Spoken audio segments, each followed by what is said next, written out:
Phytothérapie, homéopathie, acupuncture, hypnose, les médecines douces ont le vent en poupe, loin d'être récentes pour certaines. Aujourd'hui, nous allons nous pencher sur la lithothérapie. Regardons un extrait. Les pierres, surtout précieuses, étaient réservées aux rois et aux nobles. Mais des utilisations médicinales ont déjà été évoquées dans l'Antiquité, ou même par le médecin de Louis XIV. Les Gaulois, eux, mettaient une pierre d'ambre dans leurs bottes avant une bataille. Aujourd'hui, la lithothérapie s'est popularisée. Les pierres ne sont pas des médicaments. Reste que la lithothérapie n'a rien d'une science exacte. Aucun diplôme universitaire n'est dispensé dans ce domaine. Or, les pierres peuvent même avoir un effet négatif. Un conseil avisé est donc essentiel. Alors, il faut faire attention parce qu'un malachite, il ne faut pas l'apporter forcément très longtemps. Qui est à base de cuivre, qui a une forte tenance en cuivre et qui peut un petit peu être un poison entre guillemets. Loin d'être une médecine ou un substitut à la pharmacologie conventionnelle, la lithothérapie séduit de plus en plus en France pour une raison simple. Avant de soigner, une pierre est aussi un bijou qui fascine. Oui, bien sûr. Bien sûr, c'est très beau, mais pas que. Je vous présente nos invités du dossier. Isabelle Trombert, experte spa et masseuse. Et Pierre Filosa, vous êtes magnétiseur et lithothérapeute.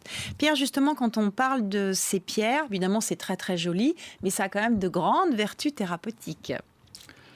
Oui, les pierres ont un pouvoir énergétique et dégagent une vibration énergétique qui peut être mise à profit en fait dans le cadre de soins. Est-ce qu'on peut dire que dans les pierres, il y a une certaine forme de vie ? Oui, dans les pierres, il y a une certaine forme de vie. Il faut savoir que les pierres, en fait, se sont formées, quelquefois ont mis des milliers d'années pour se former dans la terre, au contact de l'eau, du feu, de certains composants chimiques. Et les pierres gardent en elles en fait la mémoire en fait de cette énergie, de ces énergies auxquelles elles ont été en contact en fait, et elles dégagent donc une énergie qui leur est propre et qui est distincte en fonction de chacune d'entre elles. En fait. Alors on vous voit travailler là où vous apposez donc certaines pierres sur des endroits bien précis qui sont les chakras pour la plupart, ou pas, ou les deux. Alors. Oui, la notion de chakra, en fait, il faudrait peut-être expliquer un petit peu ce que c'est. On a même fait une image pour qu'on vous montre où sont les chakras.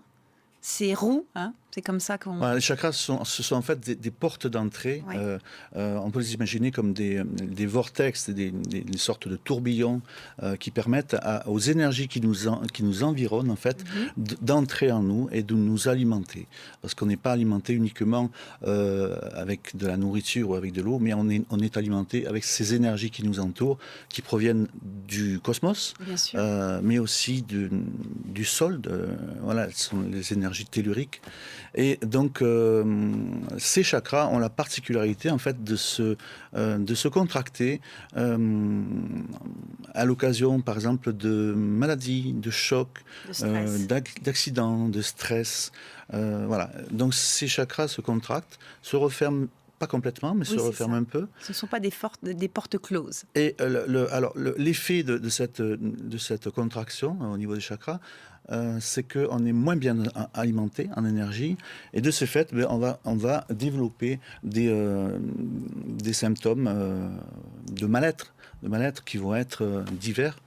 Ça va être des problèmes de sommeil, des problèmes de digestion, des douleurs diverses et variées.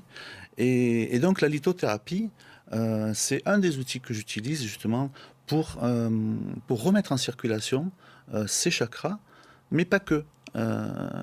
Parce que les pierres, je les dispose en fait effectivement sur les chakras pour les réouvrir, mais aussi sur des zones qui peuvent être en lésion ou des zones qui sont où l'énergie circule mal. Voilà. Très bien. Quand on parle Pierre des pierres qu'il faut quand même utiliser avec prudence, hein, on en parlait un petit peu dans le reportage, on peut les porter facilement comme le quartz, mais il y a d'autres pierres.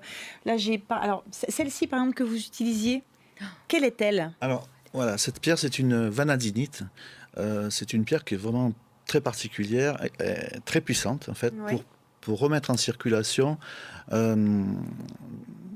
Moi, je l'utilise au niveau des problèmes circulatoires. Voilà.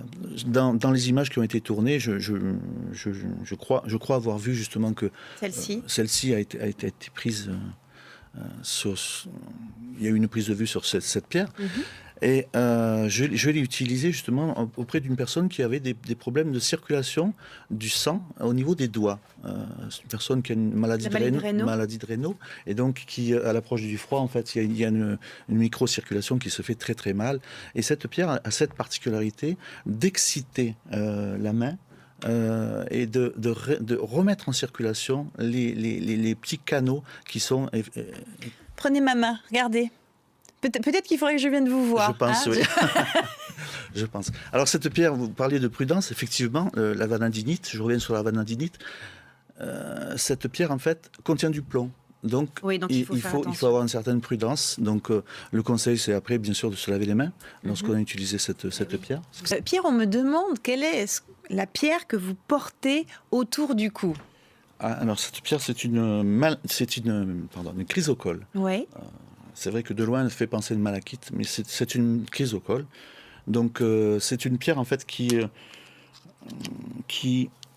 vient du Pérou. Ouais. Donc, à un niveau personnel, elle est chargée d'émotions et de souvenirs. Parce qu'elle a été achetée sur un haut lieu énergétique. D'accord. Hein, donc, savoir que les pierres se chargent de l'énergie des lieux. Donc, cette pierre, pour moi, c'est un peu un gris-gris, quelque part. Ah bah oui, mais c'est le vôtre, attendez. Mais par ailleurs, c'est une pierre aussi qui agit, de par sa composition chimique et aussi ses couleurs, on a du vert, on a du bleu, sur le chakra cœur. Donc voilà, chakra cœur, donc lorsqu'on travaille sur le chakra cœur, on travaille l'ouverture à autrui, l'ouverture aux autres. C'est indispensable, je crois, pour pouvoir faire des soins, pour s'inscrire dans une dynamique de soins. En tout cas, quoi qu'il en soit, les pierres, quelles qu'elles soient utilisées en massage ou en lithothérapie, vont permettre d'apporter de toute manière du bien-être. Ça, c'est la base. Tout à fait. Sur le cardium, qui est une technique assez révolutionnaire, très intéressante.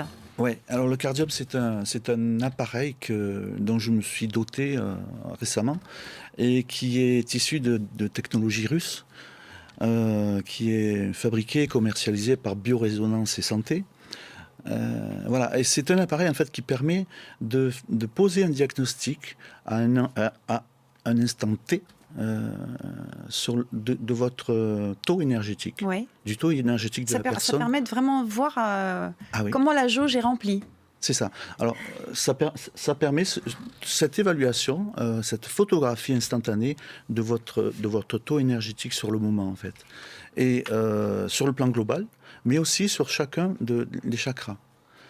C'est intéressant. Ouais, c'est intéressant. Alors, ce qui est d'autant plus intéressant, c'est que ça me permet de faire une évaluation en début de soin et à la fin du soin. Après, et donc de voir l'impact. Pas mal, ça, c'est intéressant. De voir l'impact. Si la pratique était juste. Si la pratique était juste. Et oui. Et quel a été l'impact du soin sur la personne.